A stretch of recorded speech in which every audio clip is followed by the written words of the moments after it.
Bapak Ibu, terima kasih sudah bergabung. Insya Allah kita akan mulai tepat waktu. Kita masih menunggu narasumber kita untuk bergabung pada sesi kedua kali ini. Mohon izin, proses diskusi akan direkam dan juga akan live di Facebook.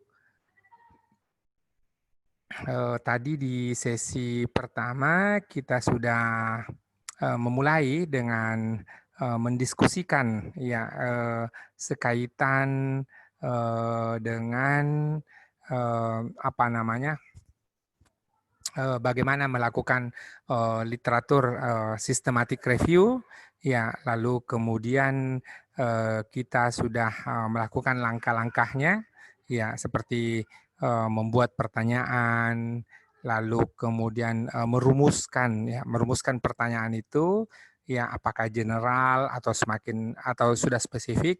Semakin spesifik semakin bagus. Lalu yang kedua, sumber-sumber apa saja, lalu kemudian sistematika laporan. Itu tadi diskusi kita di sesi pertama. Kita akan memulai nanti tepat pukul 16.00 waktu Makassar, waktu Indonesia Tengah, dan akan berlangsung selama 90 menit, 1,5 jam. Masih bersama dengan Dr. Hasriyadi Masalam. Beliau alumnus dari Alberta University, Kanada. Saya menyiapkan dulu, saya ambil ini kabel data.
Ya, bismillahirrahmanirrahim. Assalamualaikum warahmatullahi wabarakatuh.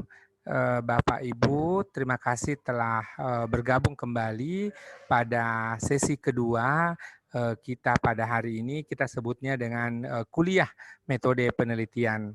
Ya, sesungguhnya kita sudah memulai tadi dengan sesi pertama bersama dengan Bapak Dr. Hasriadi Masalam. Bersama-sama dengan beliau kita sudah belajar terkait 3 hal. Ya, pertama bagaimana merumuskan kata kunci, merumuskan pertanyaan penelitian yang akan kita lakukan dalam rangka proses systematic literatur review. Kemudian yang kedua adalah sumber-sumber dari mana saja yang akan kita gunakan dalam proses LSR tadi, dan yang ketiga adalah terkait dengan sistematika laporan. Bersama-sama dengan beliau juga nanti kita akan teruskan proses belajar dengan bibliografi beranotasi. Ya, kita akan segera mulai materinya begitu beliau bergabung bersama-sama dengan kita, ya, karena waktu di Jakarta sekarang pukul 3, kalau kita di Makassar pukul 4 dan di Papua pukul 5. Sesi kedua kita juga akan berlangsung paling tidak 90 menit. Kita akan berhenti insya Allah sekitar pukul 17.30, ya. Dan pada sesi kedua ini kita akan belajar bersama Dr. Hasriadi Masalam terkait dengan bibliografi beranotasi. Beliau menyelesaikan pendidikannya di Alberta University dan juga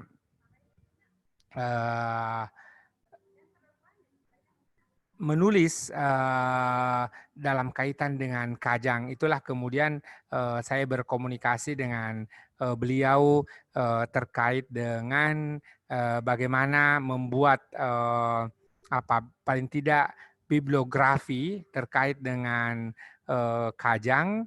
Ya, kenapa demikian? Karena ini untuk menghindari adanya penelitian berulang. Ya, itulah kenapa kita perlu melakukan literatur sistematik literatur review. Ya, literatur sistematik review. Ya, itu kemudian supaya gambaran penelitian-penelitian yang sudah dilakukan itu dapat kita lihat. Yang kedua adalah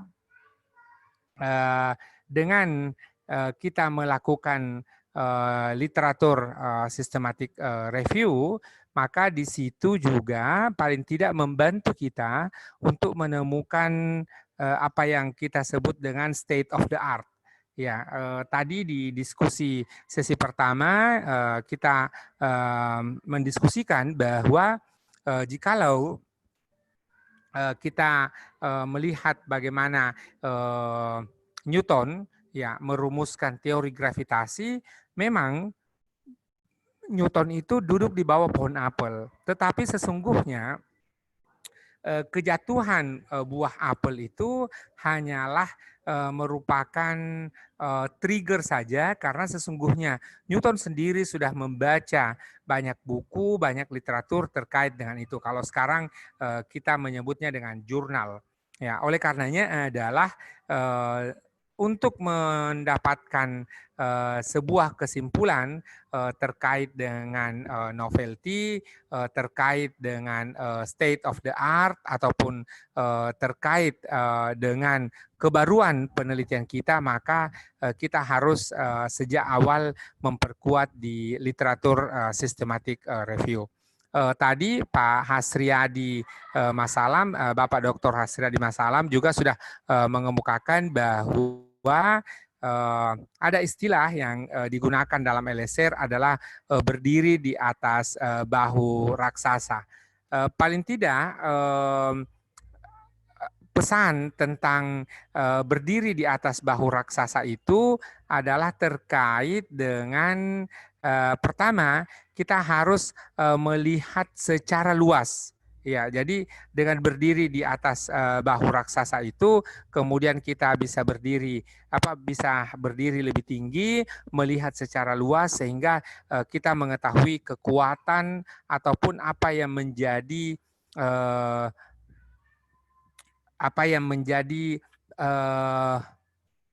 kebaruan penelitian kita. Yang kedua adalah apa yang sudah pernah diteliti oleh orang lain itu akan menjadi dasar bagi kita sehingga tidak perlu kita teliti ulang kecuali kalau kemudian kita mendapatkan sebuah perspektif yang baru atau kondisi sama sekali yang baru. Sebagai contoh adalah kita sudah mendapatkan berbagai penelitian terkait dengan pendidikan pesantren. Hanya saja ketika kemudian wabah melanda, maka pasti pendidikan pesantren akan mendapatkan satu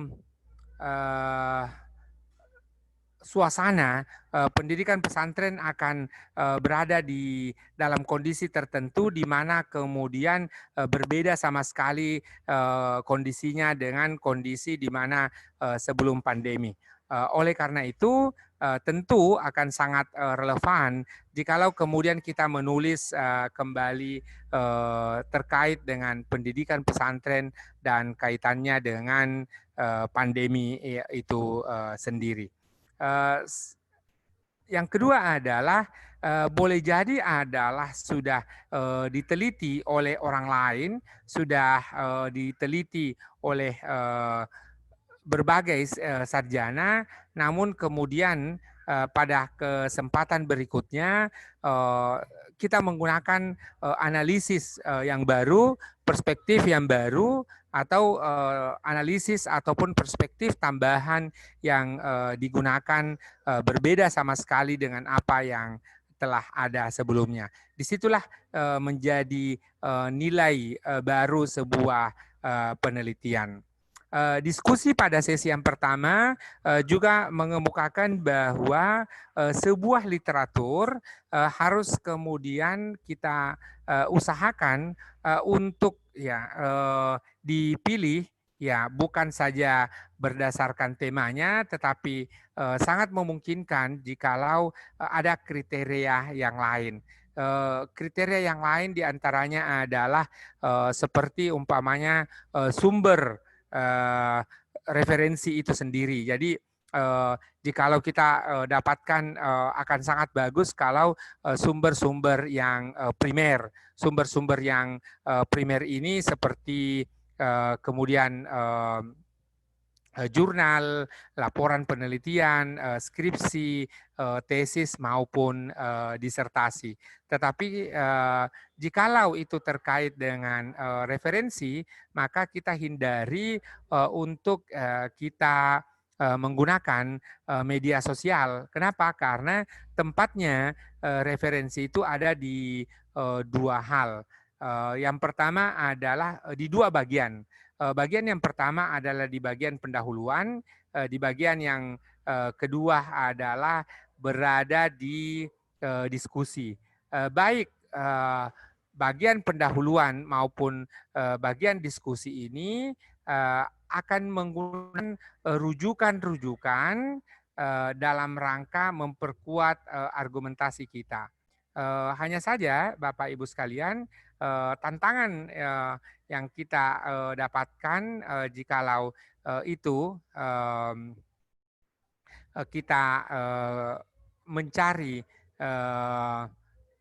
literatur adalah literatur itu sepenuhnya ya bukan sepenuhnya ya sebagian besar berbahasa Inggris. Oleh karena itu apa yang kita perlu lakukan adalah sejak awal ya kita perlu membuat ya agar supaya kita menguasai bahasa Inggris. Ya, ini satu peluang yang dapat kita lakukan. Yang kedua adalah paling tidak ya dengan adanya tadi adanya penelusuran yang kita lakukan itu kita tidak hanya mengenali apa yang menjadi pekerjaan kita, tetapi juga adalah pekerjaan orang di seluruh dunia. Saya menyebutnya dengan wawasan. Ya, wawasan ini adalah terkait dengan umpamanya walaupun penelitian kita dilaksanakan di Kota Sorong ataupun di Kota Makassar, tetapi diskusi maupun di referensi di bagian pendahuluan itu adalah sepenuhnya dikomparasi atau dibandingkan dengan literatur-literatur terkait dengan negara lain. Nah, kalaupun kemudian lintas benua berarti wawasannya wawasan internasional. Ketika kemudian dibandingkan ya dengan penelitian yang di Makassar lalu dibandingkan dengan Banjarmasin, Banda Aceh, Jakarta, berarti wawasannya wawasan nasional. Disinilah yang membedakan antara skripsi, tesis maupun disertasi. Ketika itu adalah skripsi, boleh jadi wawasannya adalah sangat lokal sekali, keterbacaan referensi yang ditelusuri oleh mahasiswa S1 itu mungkin hanya di seputaran perguruan tinggi itu sendiri. Sementara kalau tesis kita sudah membaca literatur lintas perguruan tinggi, lintas provinsi, bahkan boleh jadi adalah lebih luas dari itu akan lebih bagus. Sementara disertasi idealnya, saya bicara ideal ini adalah tentu kaitannya dengan wawasan internasional, sehingga kemudian disertasi kita akan memberikan kontribusi bagi keilmuan. Bahasa idealnya, saya lagi-lagi bicara idealnya, bahwa sebuah disertasi itu akan mengubah dunia. Ya, kenapa? Karena memberikan sebuah perspektif, memberikan sebuah pandangan yang jikalau selama ini kemudian belum dilakukan oleh kolega-kolega ataupun sarjana yang lain. Itu Bapak Ibu beberapa catatan-catatan terkait dengan sesi pertama tadi.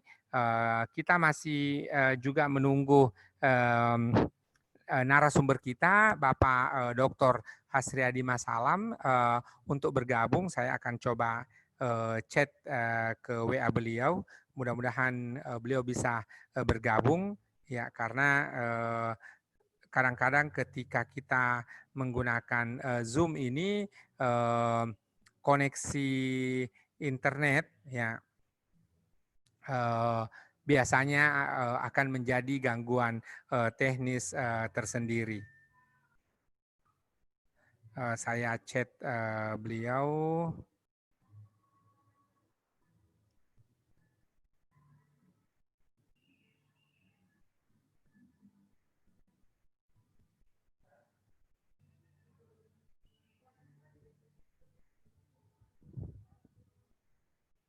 Iya, Bapak Ibu, ini juga menjadi tentu tantangan kita di era pandemi, di mana kemudian terutama di perguruan tinggi bahwa pembelajaran semester yang lalu dan juga semester yang akan datang itu kemudian akan berlangsung secara daring. Hanya saja problemnya adalah kita sebagai bangsa dan negara itu kemudian belum mampu memenuhi kebutuhan masyarakat kita. Sehingga yang menjadi masalah adalah akan ada orang-orang yang tertinggal. Sebelum Bapak Menteri Pendidikan dan seluruh pemangku kepentingan memutuskan ada yang disebut dengan kurikulum darurat, saya dengan Pak Hasriyadi sudah bertelepon dan mempercakapkan itu bahwa ada emergency education, ada pendidikan darurat yang berlangsung di negara kita, sehingga kita harus memaklumi bersama. Catatan saya yang terakhir sebelum kita memulai adalah tentu tanggung jawab pendidikan tidak hanya pada Presiden dan Menteri Pendidikan, tetapi pada kita semua. Ya, minimal adalah kalau ada sebuah masalah, mari kita turun tangan untuk menyelesaikan masalah itu sehingga tidak gaduh. Ya, paling tidak adalah saya berusaha sebagai contoh ketika ini diputuskan pembelajaran daring, saya memohon ke Pak Sriadi untuk mendampingi guru-guru SD, SMP dan juga PAUD dan juga TK untuk bersama-sama belajar bagaimana mendesain program belajar daring yang tidak garing. Terima kasih Pak Hasriyadi, Bapak Dr. Hasriyadi Masalam telah bergabung bersama-sama dengan kita pada kesempatan kali ini. Ini adalah sesi kedua, Bapak Ibu. Tadi saya sudah memberi catatan-catatan apa yang didiskusikan pada sesi yang pertama. Mudah-mudahan kalaupun tidak lengkap, karena tadi paparannya lumayan komprehensif, paling tidak boleh menjembatani Bapak Ibu, karena ada 1-2 mahasiswa saya yang tadi tidak bergabung, sekarang bergabung, sehingga kemudian kita tentu tidak ada gap.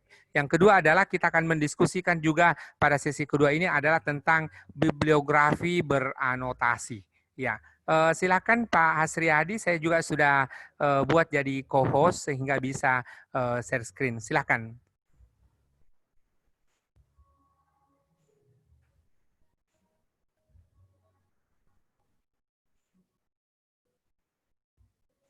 Baik, Assalamualaikum warahmatullahi wabarakatuh. Terima kasih Bapak Ibu semua atas kehadirannya. Kita bisa kembali untuk berbagi pengetahuan ataupun pengalaman kita terkait bagaimana kita bisa, seperti saya gambarkan mungkin tadi sempat disampaikan Pak Ismail, berdiri di pundak raksasa. Jadi studi pustaka itu sebenarnya kalau dalam penggambarannya itu seperti berdiri di pundak raksasa, tadi sudah saya sampaikan sebelumnya, karena orang diharapkan untuk bisa melihat jauh ke depan dengan memanfaatkan literatur-literatur yang sudah ada, memanfaatkan hasil-hasil studi yang sudah ada. Baik, sebagian dari mudah-mudahan Pak Ismail bisa menyediakan akses ke saya juga akan bisa share nanti di sini akses ke PowerPoint saya yang sebelumnya, karena sebetulnya ini masih sangat terkait dengan kalau sebelumnya saya memberikan paparan tentang bagaimana tahapan dalam melakukan studi literatur yang sistematis. Pada tahap ini saya mau memperkenalkan suatu alat tambahan untuk bagaimana kita bisa mempunyai peta yang cukup lengkap tentang bidang yang kita ingin teliti. Itu namanya bibliografi beranotasi. Nah, kalau bibliografi seperti Bapak Ibu mungkin sudah sangat familiar, ya tentu saja dia adalah daftar pustaka gitu ya. Dia adalah daftar dari suatu literatur yang relevan dengan topik yang kita pilih. Nah, ini anotasi itu sendiri makhluk seperti apa gitu. Anotasi sebetulnya secara ringkasnya dia adalah catatan kita terhadap suatu rujukan gitu ya. Jadi itu secara sangat sederhana dia adalah catatan atau semacam tanggapan pribadi kita terhadap apa yang kita baca. Nanti saya juga akan tunjukkan apa-apa yang perlu ada dalam catatan tersebut. Tapi secara sederhananya dia adalah pencatatan ataupun pembacaan kita terhadap satu literatur. Baik, saya akan lanjutkan saja karena saya berharap saya akan ngomong secara singkat saja, mungkin sekitar 50-20 menit. Kemudian kita akan coba melakukan penelusuran literatur dengan tadi mungkin Pak Ismail juga sudah sempat sebutkan, kita ingin fokus ke literatur tentang Kajang. Kenapa Kajang? Karena salah satunya penelitian tentang Kajang ini sudah sangat banyak, tapi kelihatannya ada terjadi banyak pengulangan ataupun tidak ada peta yang cukup lengkap. Nah, sebetulnya ini adalah ikhtiar awal untuk kami bercita-cita untuk membuat semacam bibliografi beranotasi yang cukup lengkap tentang Kajang. Mungkin jika bisa ditelusuri, bisa ditindaklanjuti lebih jauh lagi, harapan ini bisa menjadi semacam ensiklopedia tentang Kajang. Saya tidak tahu apakah semua peserta cukup familiar dengan Kajang. Kajang itu adalah sebuah komunitas adat, masyarakat adat di Kabupaten Bulukumba, Sulawesi Selatan. Sangat familiar bagi mereka yang berasal dari wilayah tersebut. Dan itu yang kita jadikan sebagai topik untuk proses kita membuat praktek membuat bibliografi beranotasi ini. Baik, tadi saya sudah sebutkan apa itu bibliografi beranotasi. Dia daftar pustaka. Bedanya adalah karena dia ditambahkan selain menyebutkan tahun, judul, penulis dan segala macam, kita juga harus menyebutkan, memberikan uraian ringkas yang berisi penilaian kita terhadap tentang penulisnya sendiri, apakah kita melihat dia penulis ini memiliki kualifikasi yang memadai, kemudian juga topik dan ruang lingkup bahasannya, apakah itu relevan dengan penelitian kita, kemudian juga kita akan perlu memberikan penilaian kita terhadap kualitas dari argumen yang diajukan penulis, termasuk juga metode penelitian dan apa pentingnya naskah itu terhadap topik yang ingin kita teliti. Saya akan share PowerPoint ini nanti, Bapak Ibu tidak perlu mencatatnya. Dan saya juga mau memberikan, nanti saya akan tampilkan di sini sekarang, di ruang chat. Satu rujukan tentang bagaimana melakukan bibliografi beranotasi ini secara lebih komprehensif.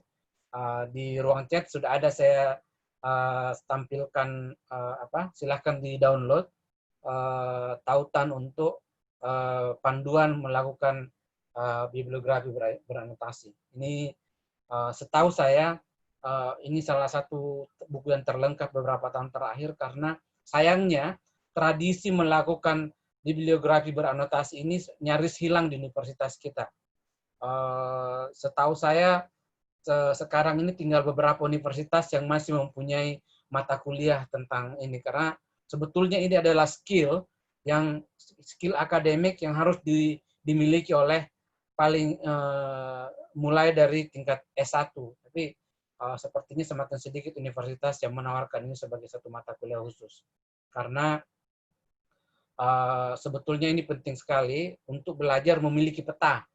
Karena penelitian itu kan seperti melakukan perjalanan, sehingga sebelum kita memulai perjalanan kita mencoba melihat dulu, ini sudah ada peta tidak tentang perjalanan kita lakukan ini, sehingga kita tidak harus memulai sesuatu perjalanan yang membuat kita tersesat terlalu lama, atau juga justru membuat kita ditarik banyak keluhan itu tentang kesulitan mensintesiskan berbagai macam temuan yang begitu berbeda-beda misalnya. Nah, itu tadi yang saya mau tampilkan. Silahkan di-download di ruang chat, diklik di sana, sehingga Bapak Ibu punya panduan yang jauh lebih lengkap lagi dari yang saya bisa paparkan pada saat ini. Kemudian yang kedua, manfaat melakukan membuat kenapa kita harus berepot-repot? Kenapa tidak kita membuat saja daftar pustaka yang biasa, sehingga itu sudah cukup memadai mungkin. Tapi sebetulnya dengan membuat bibliografi yang disertai dengan catatan ataupun hasil pembacaan kita terhadap suatu rujukan, itu pertama mencegah pengulangan tema. Seperti saya bilang tadi, kita mau melakukan sebetulnya tema yang kita teliti itu uh, sudah sudah ada orang yang meneliti sebelumnya tentu saja gitu ya. Nah, apa saja? Nah, itu juga yang membuat kita bisa kalau dalam istilah sekarang novelty ya, kebaruan. Nah, apa sebetulnya yang baru dari riset kita? Itu kalau kita mempunyai peta yang cukup memadai, bisa menunjukkan apa saja yang sudah diteliti, metode apa saja yang telah digunakan untuk meneliti bidang tersebut, atau siapa saja populasi yang telah diteliti terkait tema tersebut. Jadi kita bisa mengetahui kesenjangan pengetahuan, gap-nya gitu ya, knowledge gap tentang satu tema. Kemudian juga dengan memiliki bibliografi beranotasi ini, misalnya Pak Ruslan tadi kalau tidak salah menyebutkan dia sedang menyusun proposal dan kemudian saat ini mencoba membuat semacam kerangka dari penelitiannya. Sebetulnya bibliografi beranotasi ini bisa sangat membantu untuk itu, karena dengan kita membuat bibliografi beranotasi, selain kita bisa melihat di mana bolongnya dari topik yang kita teliti, kita juga bisa mengetahui di mana posisi penelitian kita dalam peta tersebut. Jadi kalau misalnya tadi tipologi pembelajaran misalnya setelah banyak diteliti di berbagai macam sekolah misalnya, tapi Pak Ruslan ini memilih khusus misalnya pada pesantren misalnya. Itu juga dengan kita membuat bibliografi beranotasi ini, posisi penilaian kita itu akan menjadi semakin jelas. Sehingga kita juga membangun kerangka argumennya itu menjadi lebih terbantu, karena kita sudah tahu, oh ini saja ini yang telah diteliti orang lain, dan saya akan fokus ke bidang ini dan akan melakukan penelitiannya dengan menggunakan pendekatan ini, misalnya pendekatan tertentu yang kita pilih berdasarkan pembacaan kita terhadap literatur yang telah ada. Silakan tuh ya Bapak Ibu, kalau misalnya ada pertanyaan silakan langsung saja ya, supaya saya bisa langsung merespon ketika masih pada topik tersebut. Bisa lewat langsung bertanya atau bisa juga lewat ruang chat. Oke, nah sekarang sebelum lanjut saya ingin memberikan dulu bahwa kita harus bisa membedakan antara anotasi dan abstrak.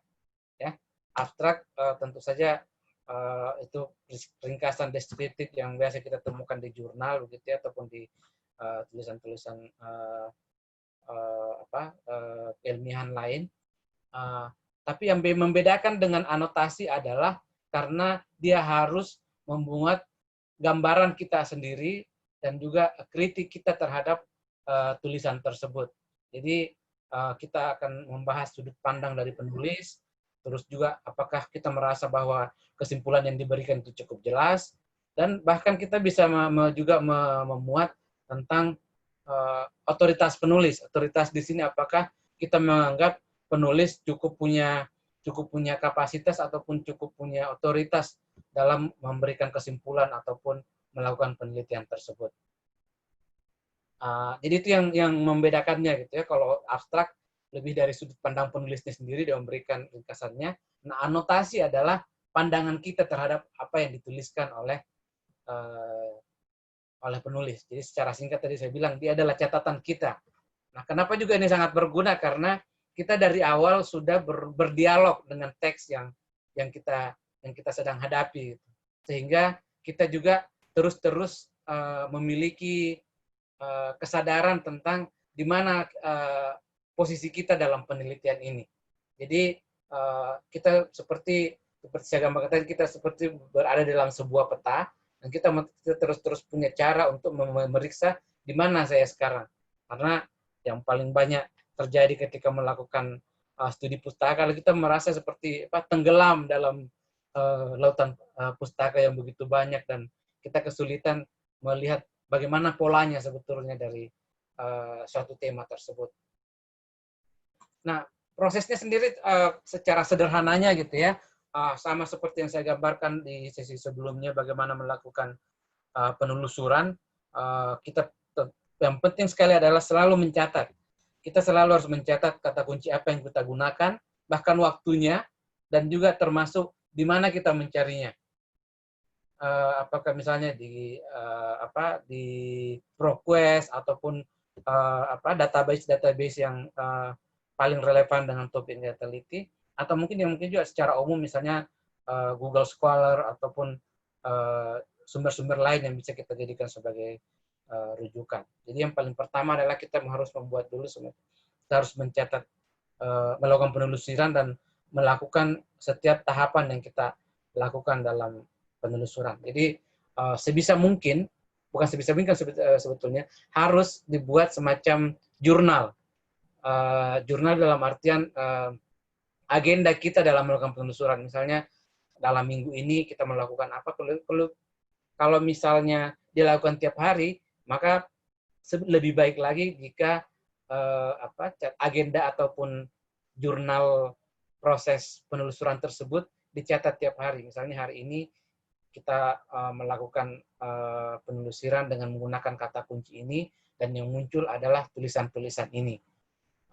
Karena itu juga membantu untuk kita terus aware dengan perjalanan riset kita. Kemudian yang kedua yang tadi banyak ditanyakan di sesi awal juga, bagaimana kita bisa melakukan baca dan kaji secara singkat. Tentu saja selain membaca abstraknya, adalah kita harus bisa melihat secara cepat gitu ya. Ini mungkin keahlian lain yang harus dipelajari sendiri, teknik baca cepat dengan misalnya melihat metode apa yang digunakan. Secara ringkas kita cari kata kunci dari metode tersebut, kemudian juga mencari kata kunci pada bagian temuan, apa temuannya. Dan sekali lagi saya selalu menyarankan adalah untuk membuat tabulasi. Jadi kita buat tabel terhadap proses pencarian proses kita tersebut. Kita bisa menulisnya judul, kemudian tabel itu saya sudah seperti ini, saya tampilkan dulu ya, sorry. Saya stop dulu ini. Ini tadi contoh yang tabel yang sempat saya tunjukkan tadi. Tahun, penulis, judul, kata kunci, hasil studinya apa, hasil studi yang kita temukan dari yang kita baca tersebut, desain penelitian, metode yang digunakan, dan populasi. Sebetulnya harus ada lagi kalau untuk ini yang kita catatan adalah kemudian komentar kita. Tapi untuk sebagai alat untuk mencatat proses riset kita, ini cukup memadai. Ini bisa kita gunakan untuk membantu kita men-tracking proses studi pustaka yang kita lakukan. Baik, saya kembali ke PowerPoint tadi. Nah, sekarang itu prosesnya secara ringkasnya gitu ya. Nah, sekarang anotasi itu sendiri harus berisi apa? Pertama, tentu saja semua informasi bibliografinya harus lengkap, tahunnya, penulisnya, kemudian juga penerbitnya, dan segala macam. Tapi yang lebih penting juga pada tahap ini adalah kita harus menentukan kita mau menggunakan sistem sitasi seperti apa. Tentu saja yang paling umum misalnya menggunakan APA ataupun sistem lain. Tapi harus kita putuskan dari awal, karena kalau tidak, kita akan memiliki sistem sitasi yang berbeda-beda. Jadi biasanya kita mulai dulu di bagian paling awal adalah informasi bibliografi tentang buku tersebut, informasi pustaka tentang buku tersebut. Kemudian informasi lain yang harus ada adalah kualifikasi penulis, siapa yang menulis. Misalnya apakah kita bisa lihat dari di mana dia mengajar, atau misalnya berapa lama dia sudah melakukan penelitian ini, karena itu bisa menunjukkan reputasi dari seorang penulis terkait dengan tema tersebut. Dan itu juga bisa menjadi salah satu kriteria kita dalam menentukan apakah kita mau menggunakan tulisan tersebut atau tidak, karena kita melihat juga dari kualifikasi penulis tersebut untuk membuat suatu karya ilmiah.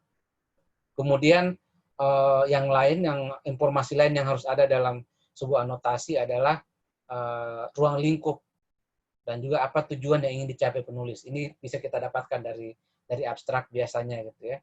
Nah, tingkatan selanjutnya yang perlu ada adalah apakah kita melihat ada bias dari apa yang kita baca dari artikel tersebut, atau ada misalnya yang menurut kita sepertinya belum dibahas oleh penulis, apa yang menjadi fokusnya, tapi apa yang belum ada dalam tulisan tersebut. Kemudian juga sebisa mungkin kita bisa memberikan informasi tentang siapa pembaca yang ingin dicapai oleh pembaca tulisan ini. Apakah dia termasuk tulisan populer, atau ini justru sebenarnya adalah tulisan yang spesifik ditujukan untuk pembaca dengan kapasitas tertentu. Karena itu bisa juga menunjukkan apakah kita mendeteksi ini tulisan yang cukup sulit diikuti, ataukah ini sesuatu yang bisa dibaca untuk pembaca awam, seperti itu. Kemudian informasi terakhir, jika memungkinkan, adalah kita perlu menghubungkannya dengan tulisan lain yang kita baca. Jadi misalnya kita bisa memberikan satu kalimat seperti itu, karena biasanya anotasi itu tidak panjang, dia hanya sekitar 100 atau maksimal 200 kata untuk ini yang paling umum ya, untuk kita berikan gambaran tentang suatu buku atau suatu artikel yang kita baca. Jadi kurang lebih itu yang harus ada dalam sebuah anotasi. Sekarang saya sebelum masuk kita mau mencoba melakukan praktek penelusuran dengan buat anotasi, saya mau menunjukkan dua contoh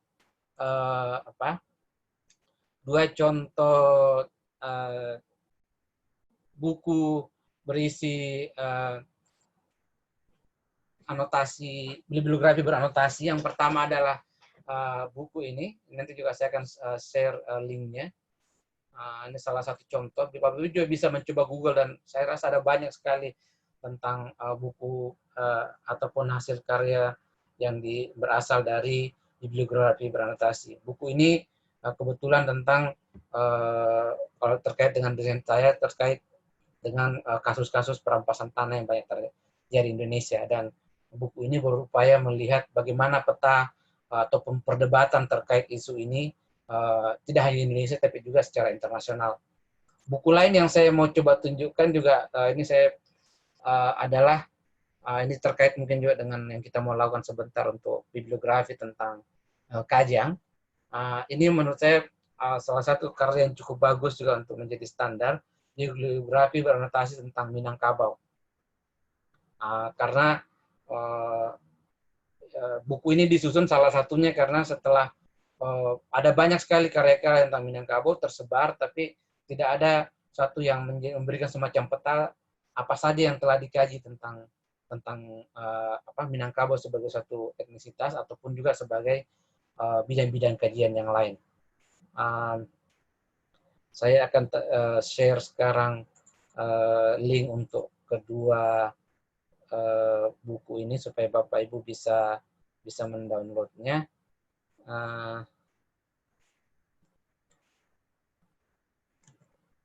Saya akan tampilkan di ruang chat. Silakan di-download di sana.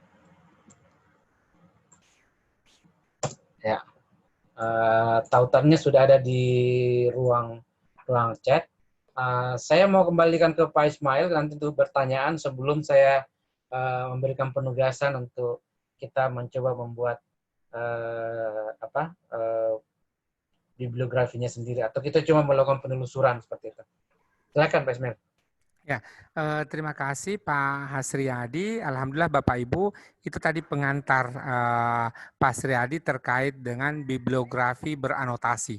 Jadi kalau kita lihat link yang di-share oleh Pak Hasriyadi, ada satu buku yang diterbitkan oleh tim, ya ini diterbitkan oleh tim adalah terkait dengan bibliografi beranotasi Minangkabau.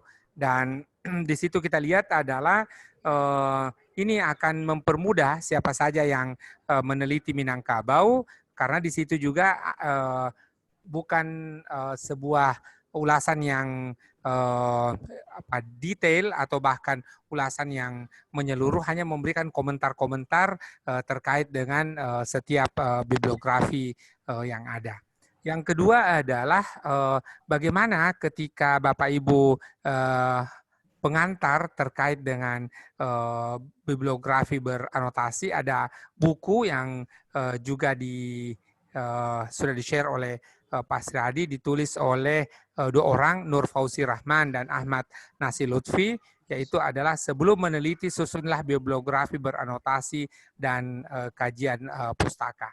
Jadi paling tidak kita mulai mengenal ini satu tradisi akademik sendiri. Jadi ternyata bahwa tradisi akademik di dunia ini tidak hanya tentang jurnal, ya apalagi sekarang kita memasuki era di mana jurnal hanya dihitung oleh Scopus. Padahal saya termasuk orang yang memandang bahwa Scopus itu bukan ukuran kualitas, tetapi Scopus semata-mata hanyalah ukuran mesin, di mana kemudian mesin Scopus itu akan mengindeks jurnal-jurnal dan kemudian tersedia di dalam pangkalan data atau database Scopus. Nah, itu. Tetapi tentu ini pro dan kontra, kita tidak akan membahas khusus hari ini. Sebelum lanjut pemaparan dan diskusi kita dengan Pak Sriadi, Bapak Ibu silahkan jikalau ada pertanyaan, ada hal-hal yang kita boleh diskusikan terkait dengan ini, silahkan boleh chat,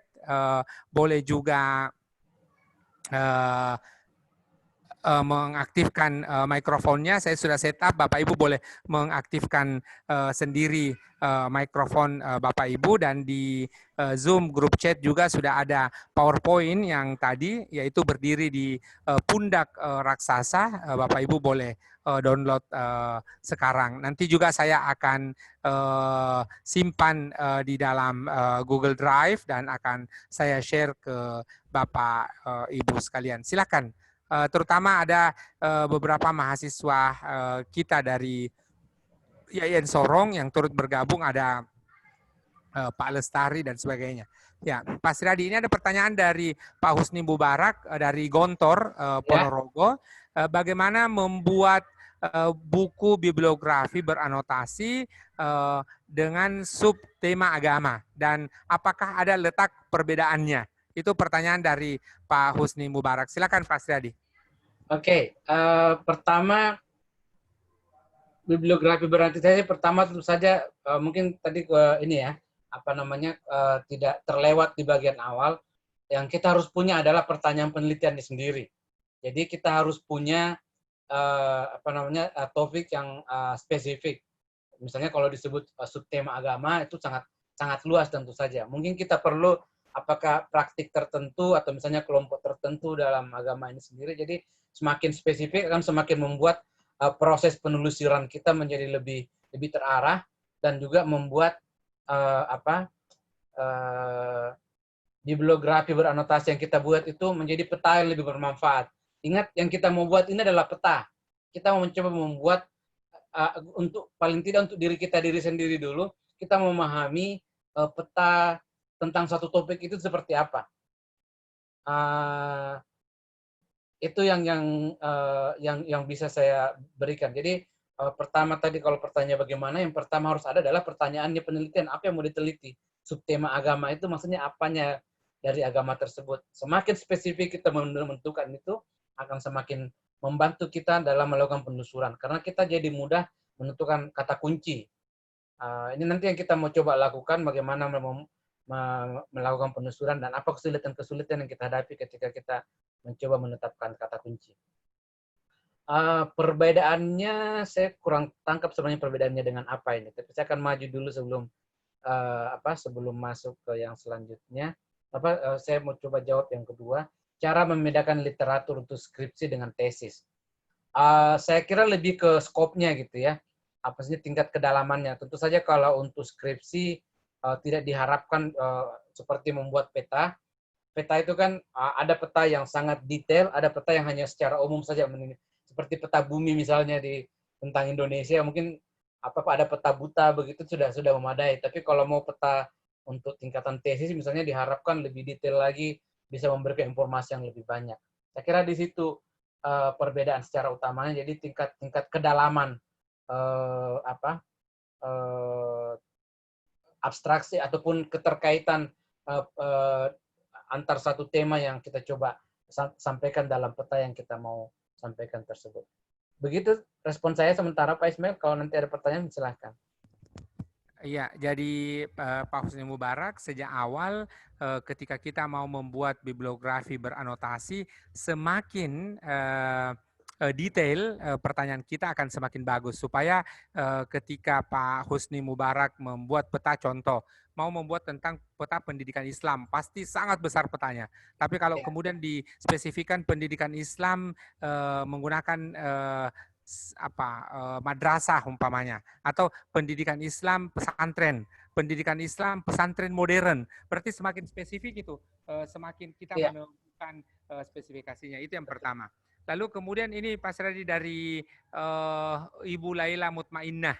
Ya, bagaimana cara membedakan literatur dalam hal ini mungkin terutama di bab 2 ya, kajian Ya, literatur, ada juga perguruan tinggi di bab 1, yaitu untuk membedakan antara skripsi dan tesis. Adakah kira-kira fokusnya di situ? saya Silakan. sebetulnya sudah jawab tadi. Oke. Yang paling penting adalah pada tingkat ininya, tingkat kompleksitasnya gitu ya, Iya. tingkat kedalaman pencarian dan juga ininya. Tentu saja kalau untuk S1 diharapkan ya minimal memberikan lanskap umumnya, tapi kalau untuk tingkatan lebih tinggi untuk sesi ataupun disertasi kita mengharapkan petanya itu jauh lebih lengkap lagi, gitu, jauh lebih detail memberikan informasi tentang kalau kita mau dari A ke B itu apa saja yang kita temui misalnya, terus juga bisa lewat mana saja ataupun kira-kira ya itu tadi jawaban saya ada pada tingkat kedalaman penelusuran dan juga pada ke kelengkapan dari satu peta tersebut. Jadi karena maksudnya kita mencoba semakin spesifik dia dan semakin dalam dia dikaji, berarti itu kan makin makin kompleks dan itu harusnya untuk tingkatan tesis dan disertasi yang seperti itu menurut saya. Itu respon Oke, saya Pak Esma. itu Ibu Lela. Jadi sebenarnya di perguruan tinggi masing-masing ada pedoman apa saja yang harus terkait dengan kajian literatur di skripsi maupun tesis. Tadi saya mengukakan bahwa perbedaannya lebih mungkin kepada wawasan. Jadi Ya, kalau betul. skripsi wawasannya paling wawasan lokal, Ya, tapi kalau tesis jangan juga wawasannya lokal. Kalaulah boleh wawasannya nasional atau regional Asia Tenggara. Ya, ya, artinya bahwa membacanya itu lebih luas. Ya, ya, tentu harapan kita baik skripsi, tesis maupun disertasi itu wawasannya adalah wawasan internasional. Tapi kalau tidak memungkinkan, ya paling tidak adalah di wawasan nasional atau regional. Yang kedua adalah tentu sangat tidak relevan kalau saya umpamanya bertugas di Ensorong lalu kemudian menilai skripsi dan tesis di perguruan tinggi lain karena boleh jadi orang lain punya tradisi akademik yang berbeda-beda. Oke, ada pertanyaan dari Kak Saidin Mansur. Ini Pak Sriadi. Adakah juga model anotasi kalau tipe penelitian dengan pendekatan kualitatif ataukah kuantitatif? Assalamualaikum Kak Saidin. Iya, kalau apa anotasi itu sendiri tidak ada yang secara spesifik kita bisa membedakannya ya, karena dia adalah lebih soal bagaimana pembacaan kita terhadap suatu hasil riset gitu. Jadi karena anotasi itu sendiri lebih ke catatan personal kita terhadap apa yang kita baca. Makanya tadi seperti yang saya tampilkan di slide, kita perlu memberikan penilaian kita terhadap riset tersebut. Ya tentu saja kalau misalnya kita berasal dari tradisi kualitatif ataupun tradisi kuantitatif, ya itu akan lebih memudahkan kita untuk memberikan evaluasi terhadap apa yang kita baca. Jadi kalau menjawab secara ringkasnya, tidak ada model yang spesifik membedakan keduanya, tapi yang lebih pada pembacaan kita sendiri, apa penilaian kita terhadap riset tersebut, apa kita menganggap ini cukup layak dipercaya atau menurut kita mungkin ada yang bermasalah, entahkah dari misalnya dari segi metodologinya atau mungkin kita tidak setuju dengan pemilihan respondennya gitu ya, pemilihan ininya, atau mungkin justru topiknya sendiri menurut kita mungkin kurang relevan atau seperti itu. Jadi itu yang perlu. Kenapa ini penting? Karena apa namanya, itu membantu kita juga pada saat mau menyusun studi pustaka, apalagi kalau dia bagian dari tesis, skripsi, tesis atau disertasi gitu ya. Karena kita sudah punya hasil pembacaan kita, nanti kita tinggal membuat sintesis dengan topik-topik yang relevan. Jadi memang sebaiknya susunan beranotasi itu kalau misalnya pada buku yang saya tunjukkan tadi itu misalnya dia contohnya lebih pada dari sumber mana dia diambil. Jadi misalnya saya tunjukkan ya.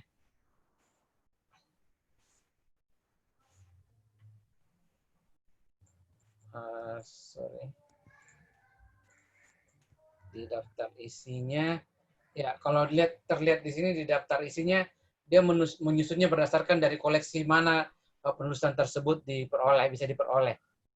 Sebetulnya ini bukan satunya cara. Cara lain adalah kalau seperti pada buku ini, cara lain untuk membuat ini mengklasifikasikannya justru dengan cara tematis. Ya, misalnya seperti ini. Jadi kalau misalnya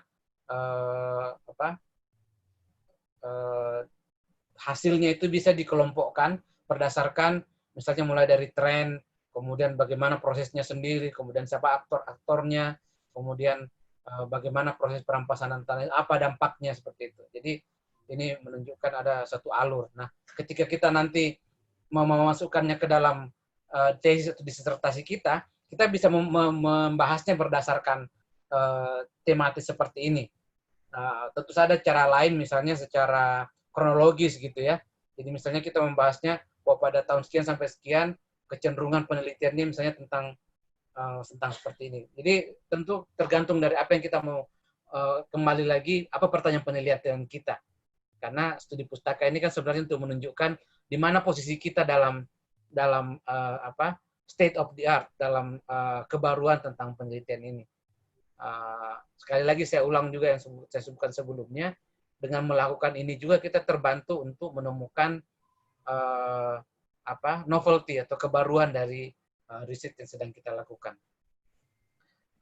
Itu jawaban saya kalau untuk yang tadi Kak Saidin tentang model anotasi. Jadi tidak dibedakan berdasarkan ininya, karena dia hanya lebih semacam catatan kita terhadap apa yang kita baca. Membedakan teori, konsep, dan variabel ini agak di luar topiknya sebenarnya, tapi silakan kalau Pak Ismail mau merespon ini, karena ini mungkin ini lebih teknis ke risetnya sebenarnya. Gimana Pak Ismail? Ya, jadi terima kasih Kak Sukma mengajukan.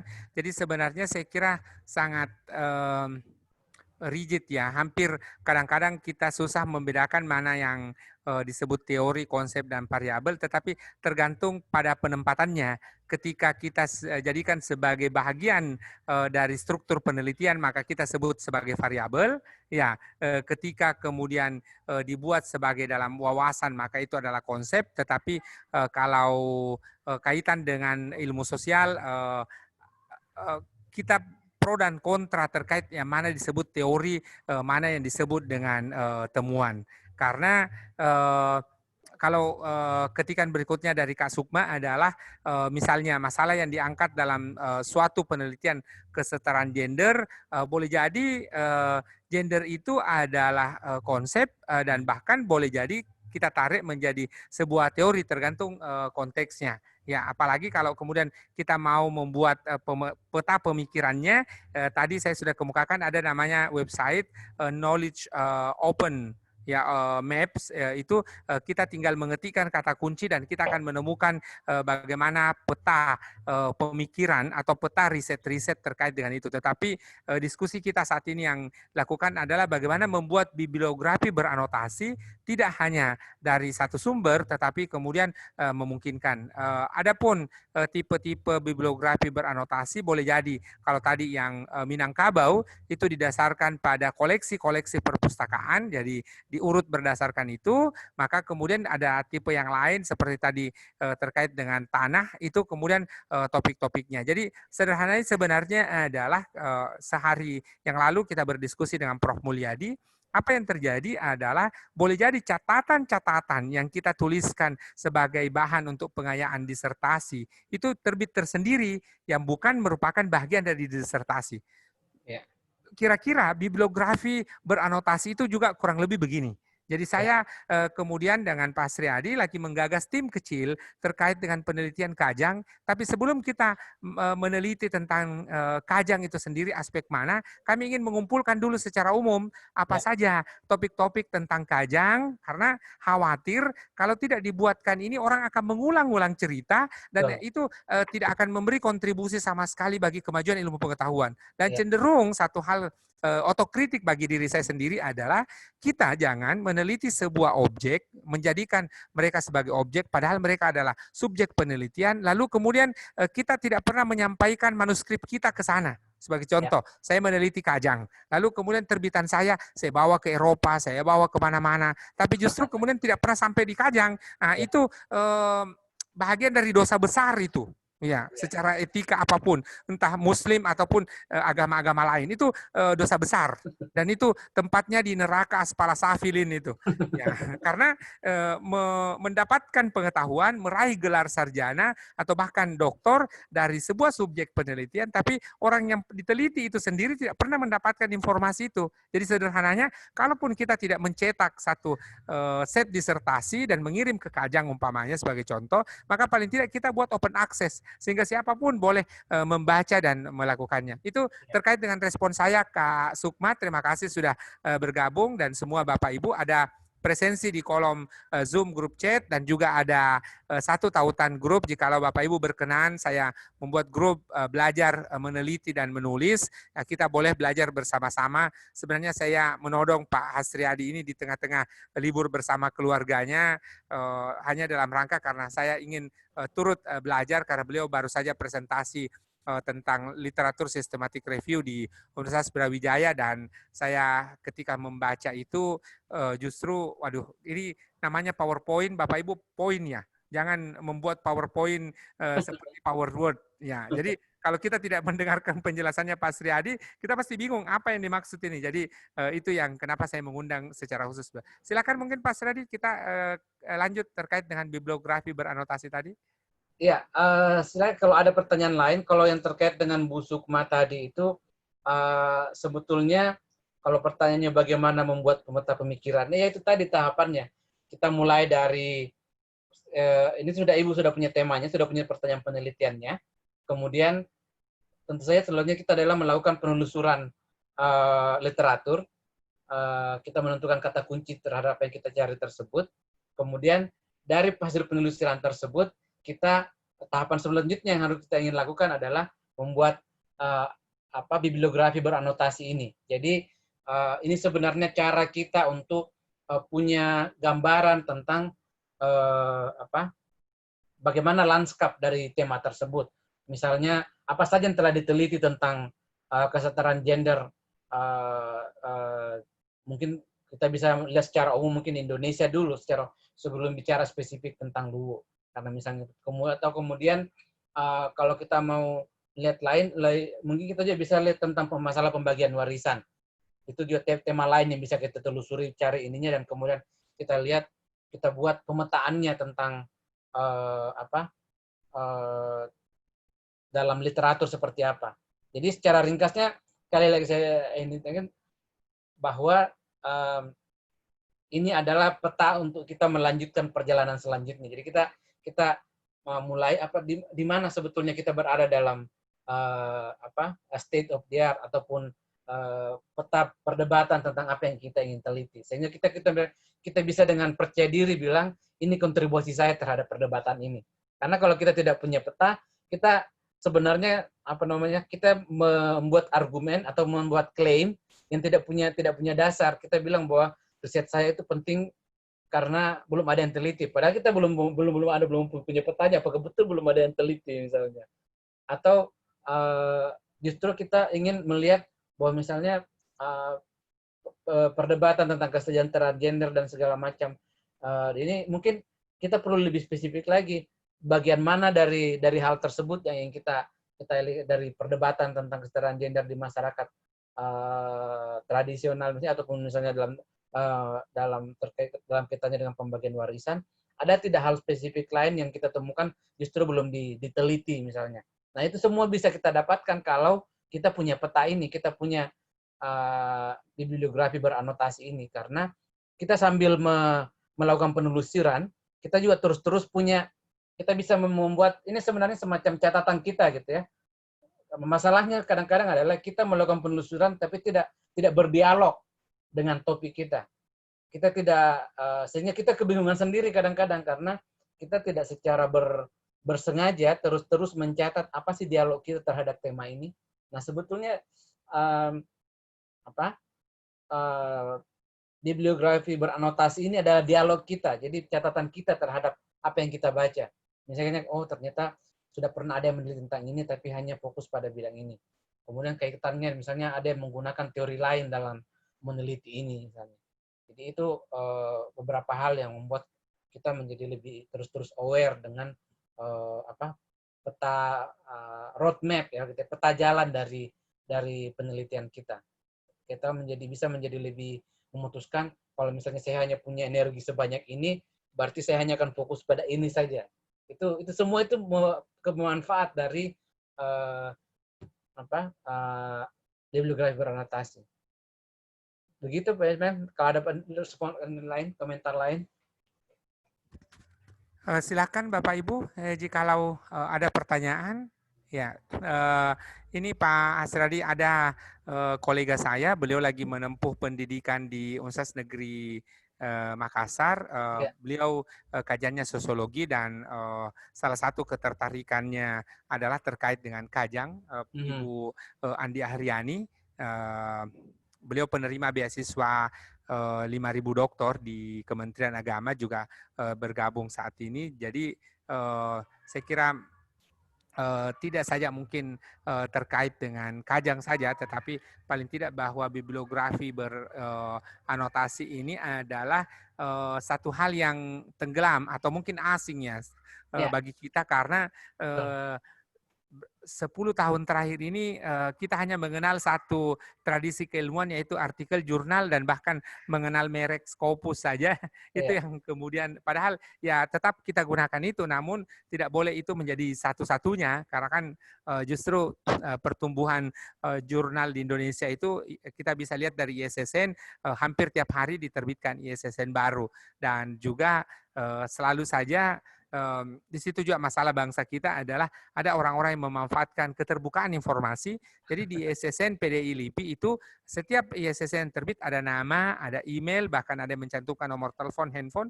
Ada orang yang bernama si X, itu saya tidak hafal namanya, tetapi itu selalu mengirimi orang-orang yang baru mendapatkan ISSN dengan tawaran penelitian, bantuan, dan sebagainya, bahkan workshop dengan harus membayar. Setelah kemudian orang itu mentransfer biaya workshop, akhirnya kemudian baru sadar bahwa ternyata dia tertipu. Nah, itu juga satu masalah di bangsa kita. Tapi kita akan mendiskusikan itu dalam kesempatan yang lain, tetapi saya hanya ingin menegaskan bahwa bibliografi beranotasi ini adalah sesungguhnya membangun peta jalan ataupun peta topik sebuah riset, dan kalau itu dilakukan sebagai contoh, ini contoh saja, ada satu perguruan tinggi keagamaan Islam di Indonesia, itu kemudian punya mahasiswa 25.000.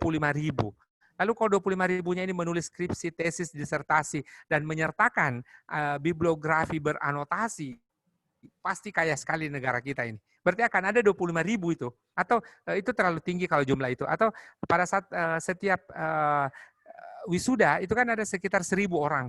Jadi kalau 1.000 orang itu 10%-nya saja ketika menulis skripsi, tesis, atau disertasi melakukan bibliografi beranotasi, pasti akan mudah sekali penelitian-penelitian pada masa yang akan datang. Tetapi semangatnya adalah kita ingin memperkenalkan ini, termasuk saya ikut belajar bahwa bibliografi beranotasi ini salah satu bentuk tradisi akademik, dan kalau ini dilakukan tentu akan mempermudah penelitian.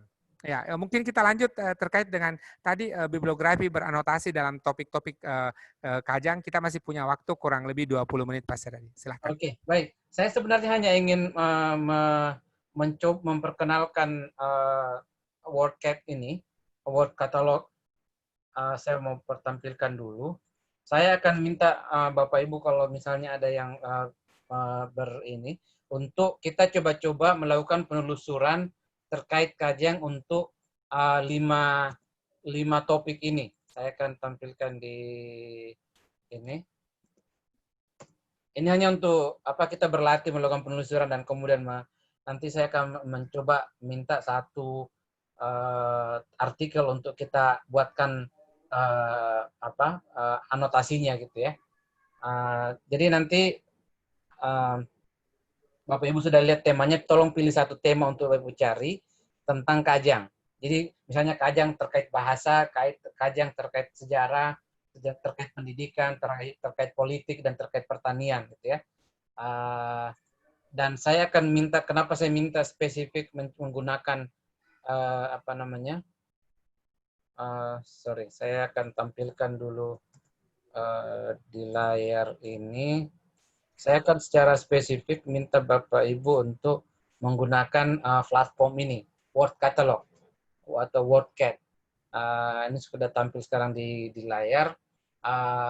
Jadi yang saya instruksinya adalah tolong pilih salah satu topik ini, kemudian cari literatur tentang Kajang. Jadi Kajang and language, misalnya Kajang and history. Bisa bahasa Indonesia ya, Kajang dan sejarah, Kajang dan pendidikan, dan segala macam. Kemudian pilih minimal 3 artikel ataupun artikel ilmiah ataupun buku terkait itu. Nanti saya akan tunjukkan bagaimana caranya dia akan tampil. Kemudian pilih satu di antara 3 tersebut untuk Bapak Ibu tuliskan tuliskan anotasinya, jadi catatannya.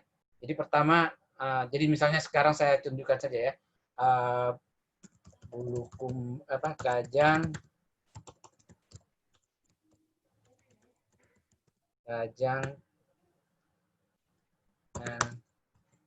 sejarah misalnya gitu ya.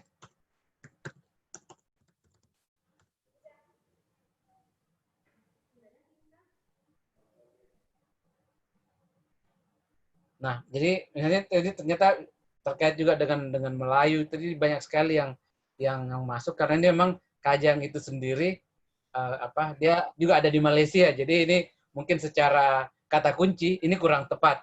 Nah, saya mau nanya Bapak Ibu, kira-kira kalau kita mau mendapatkan sejarah ini, apa kata kunci yang bisa kita gunakan? Tadi Ibu siapa yang ahli tentang Kajang, kira-kira bisa. Ibu Andi Haryani, boleh share?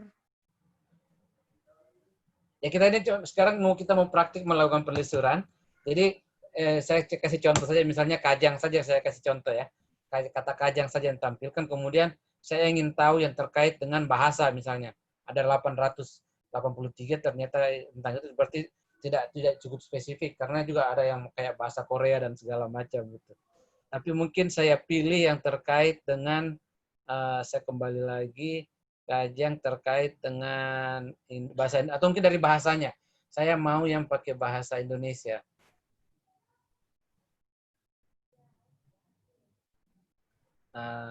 Bahasanya bisa dilihat di sini, bahasa Indonesia.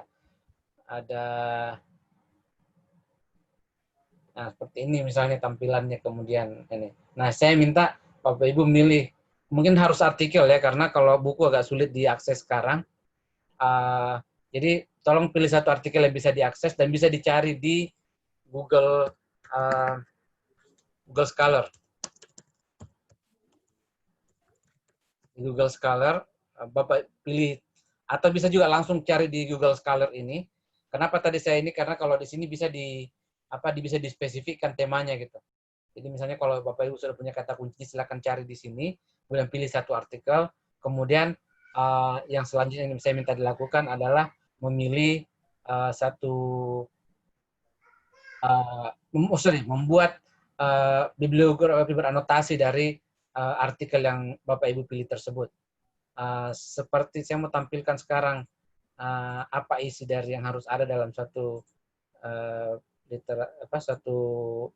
ini adalah Sorry, mana tadi artikelnya? Oke. Ya, saya mau tampilkan kembali ini yang harus ada. Pertama adalah dia harus ada pustakanya, informasi pustakanya sendiri, kemudian juga tentang orang penulisnya siapa, kemudian apa tujuan penulisan tersebut, kemudian juga siapa pembacanya dan hubungannya dengan apa yang kita teliti. Bisa kembali Bapak Ibu lihat, kalau Bapak Ibu sudah lihat, ini sudah ada ya. Amatoa memahami kembali sistem. Oke, itu satu judul ya. Tapi mungkin karena kita keterbatasan ini kayaknya sepertinya ini buku. Kalau itu artikel silahkan pakai ini. Tapi yang saya meminta selanjutnya adalah coba tulis anotasi dari artikel tersebut.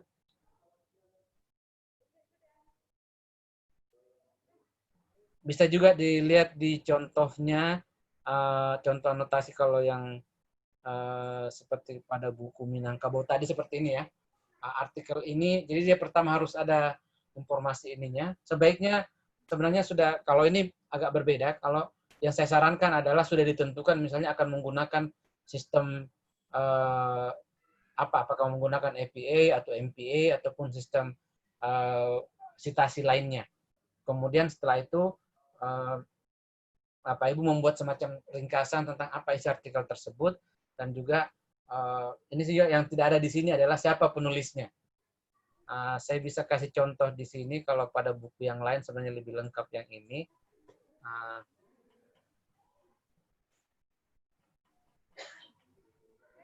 Ya seperti ini ya.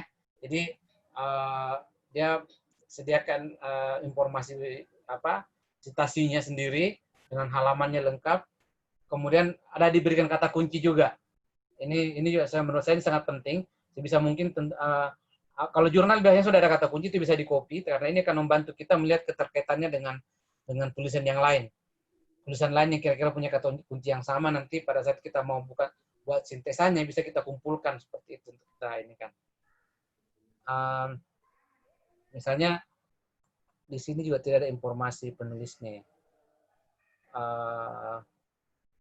Ya, tapi biasanya ada informasi penulisnya. Misalnya kayak contoh yang saya tuliskan tadi ini bisa dituliskan misalnya dia ngajar di mana atau berprofesi seperti apa, sudah berapa lama dia meneliti ini, terutama kalau informasi itu ada gitu ya. Tapi kalau informasi tidak ada ya nggak apa-apa ini kan, karena ini juga sebenarnya lebih ke untuk ketika kita mau menunjukkan kredibilitas suatu tulisan, kita juga bisa lihat dari informasi seperti itu.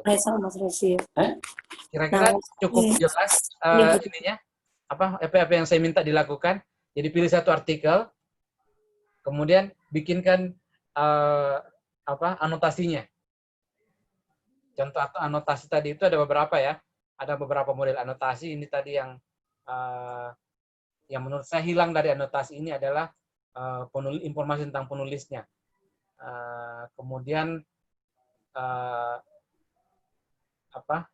juga tidak terlalu cukup, tidak secara memadai menggambarkan hubungannya dengan apa ya. Tapi ini memang karena bibliografi yang tentang Minangkabau ini bibliografi secara umum gitu. Dia tidak secara spesifik meneliti tentang satu bidang gitu. Dia mulai dari bidang bahasanya, budayanya, segala macam aspek.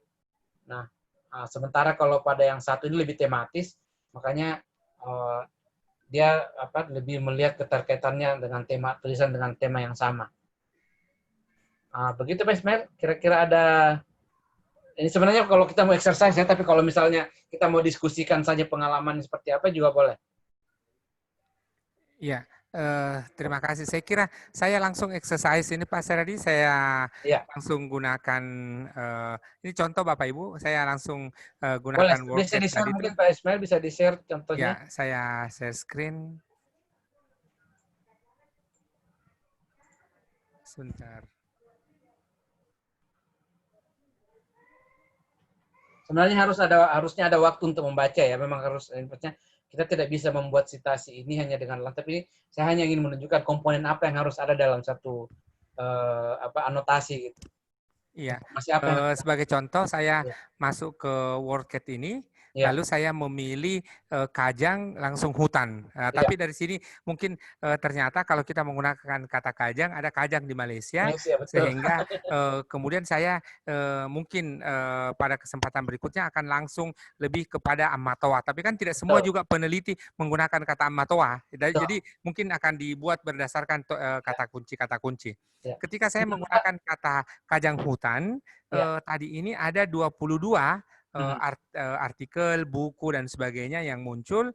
Ada yang relevan, ada yang tidak, tapi itu langsung saya exclude. Lalu kemudian eh, saya ambil ini Pranata Sosial Sistem Pengelolaan Hutan Masyarakat Adat Kajang. Ya.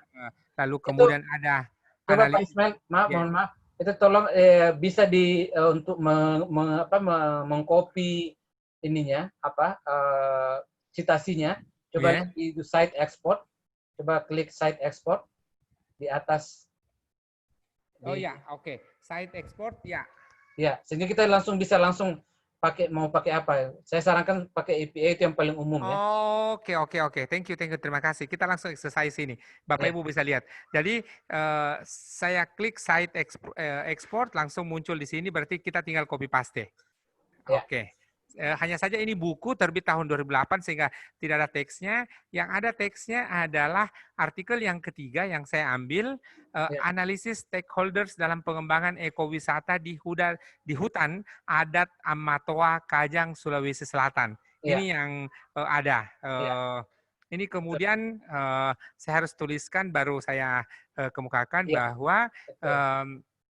artikel ini mengemukakan kaitan antara Ya, hutan dan juga ekowisata. betul. Tetapi artikel ini lebih kepada gagasan semata karena tidak Betul. berbasis pada realitas. Betul. Orang di Ammatoa tidak mengkomersialisasi ya, Mhm. hutannya, walaupun itu juga Ya, ada usulan-usulan tapi belum diterima. Adapun bahkan pendidikan SD, SMP, puskesmas itu dibuat di batas hutan ya, terluar dan betul. bukan di wilayah Kajangnya sendiri. Betul. Ketika Betul. anak-anak Kajang mau pergi sekolah, dia tetap Ya, memakai baju hitam-hitam, keluar dari ya, perbatasan dia pakai putih hitam, ya, kembali dibuat lagi. Jadi betul. ini anotasi saya begitu. Betul. Nah, Terima kasih Pak Ismail. Itu oke, apa itu namanya exercise-nya. prosesnya seperti itu ya. Jadi yang saya mau gambarkan pada Bapak Ibu sebenarnya bahwa yang seperti saya bilang tadi, ini adalah proses dialog. Proses dialog kita dengan bacaan. Jadi kalau tadi Pak Ismail menemukan bahwa setelah dia, ini mungkin secara tentu saja karena masih sekilas gitu ya, bahwa dia melihat kelemahannya misalnya bahwa ada aspek yang menurut dia justru tidak sesuai dengan realitas yang paling tidak menurut Pak Ismail tidak seperti itu. Gitu. Nah itu dicatat sehingga kita berdialog dengan teks itu dan kemudian pada saat kita membuat studi bab 2 kita, bab itu semua bisa dikumpulkan gitu.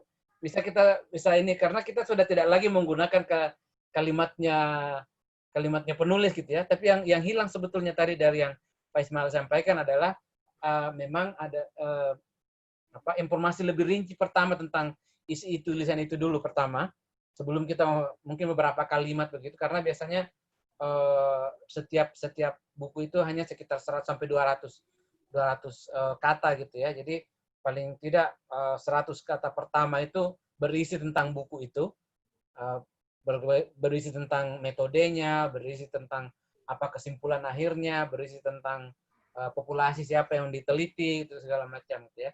Itu bagian pertamanya. Kemudian bagian keduanya, kemudian dialog kita dengan artikel tersebut ataupun dengan tulisan itu. Jadi itu yang saya mau tunjukkan tadi ya bahwa ini adalah proses ketika kita mau menyusun petanya, setiap artikel itu kita berdialog dengan dia dan kita coba cari kaitannya dengan tulisan yang lain.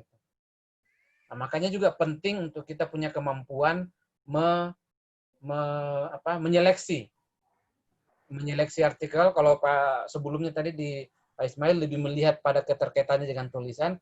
Kalau secara umum sebetulnya diharapkan bahwa diseleksi berdasarkan beberapa kriteria. Pertama tentu saja soal relevansi dengan penelitian kita, tapi juga kredibilitas tulisan itu.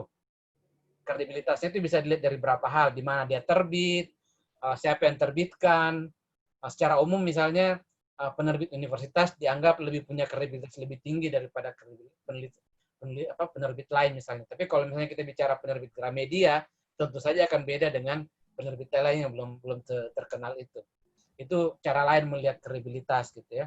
Atau justru dari penulisnya. Kita melihat, oh ini orang sudah meneliti sekian lama, terus menulis tentang ini sekian banyak.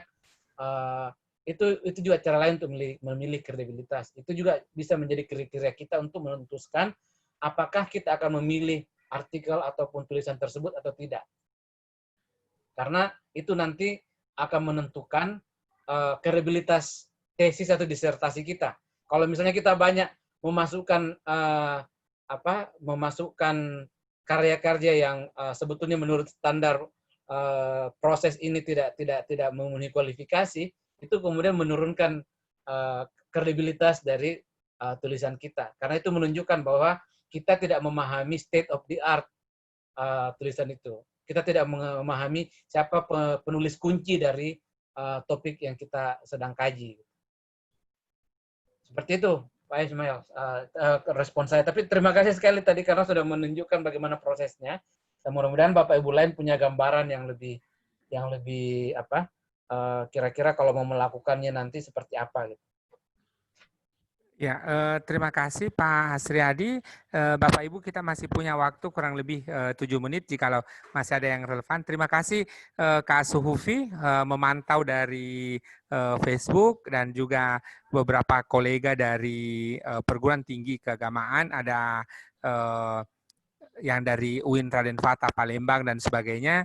Terkait pertanyaan bagaimana materinya, saya akan download dari grup chat di Zoom ini, lalu kemudian menyimpan dalam Google Drive dan akan saya share ke Bapak Ibu yang ada di live Facebook. Dan juga pada kesempatan berikutnya setelah ini melalui proses editing akan kita unggah ke YouTube supaya ketika ada Bapak Ibu atau saudara-saudara yang ingin mengulangi materi ini, maka tidak perlu kita todong lagi Pak Hasriadi untuk bicara tentang ini, tapi kita akan bicara pada topik yang lain.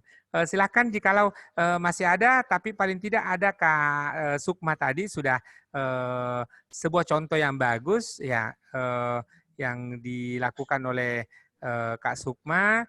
Jadi di grup chat ini adalah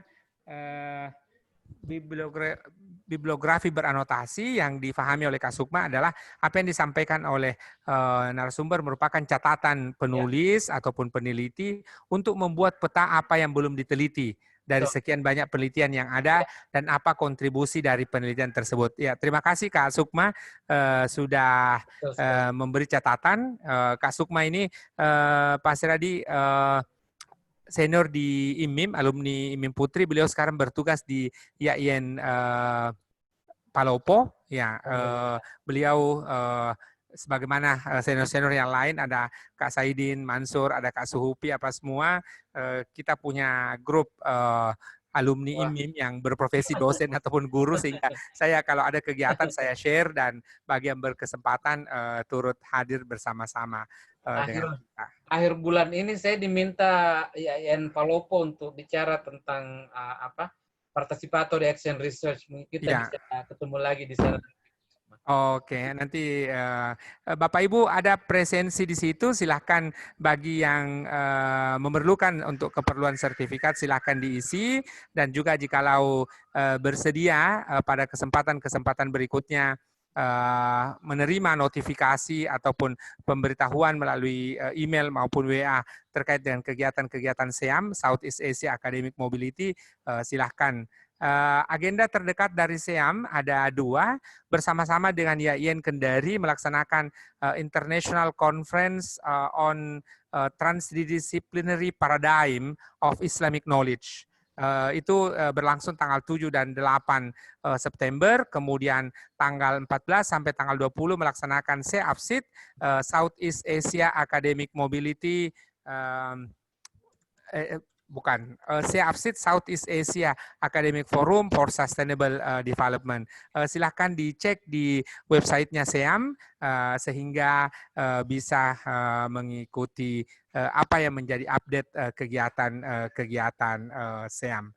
Sebelum kita akhiri, mungkin Pak Asriadi mohon closing statement Ya, terkait baik. dengan dua sesi hari ini, Ya, baik sesi pertama tadi maupun sesi kedua kita. Terima baik. kasih. Terima kasih Bapak Ibu. Saya hanya ingin menekankan satu hal, bahwa salah satu sebetulnya selain dari memenuhi apa namanya ya, uh, ke persyaratan-persyaratan keilmiahan untuk menghasilkan sebuah karya, aktivitas membuat karya, membuat literatur review dan juga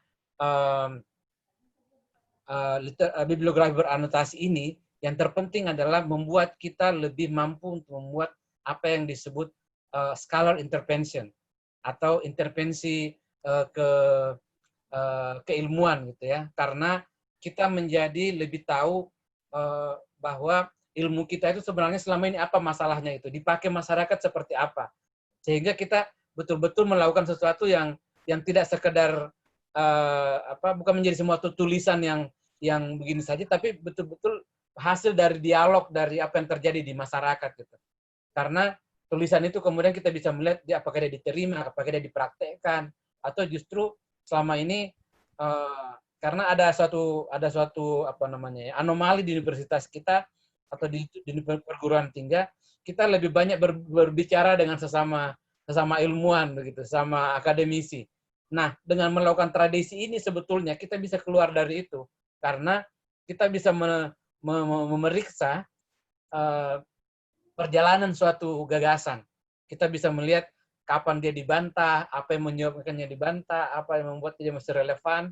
Itu semua dengan exercise ini sebetulnya bisa kita ketahui.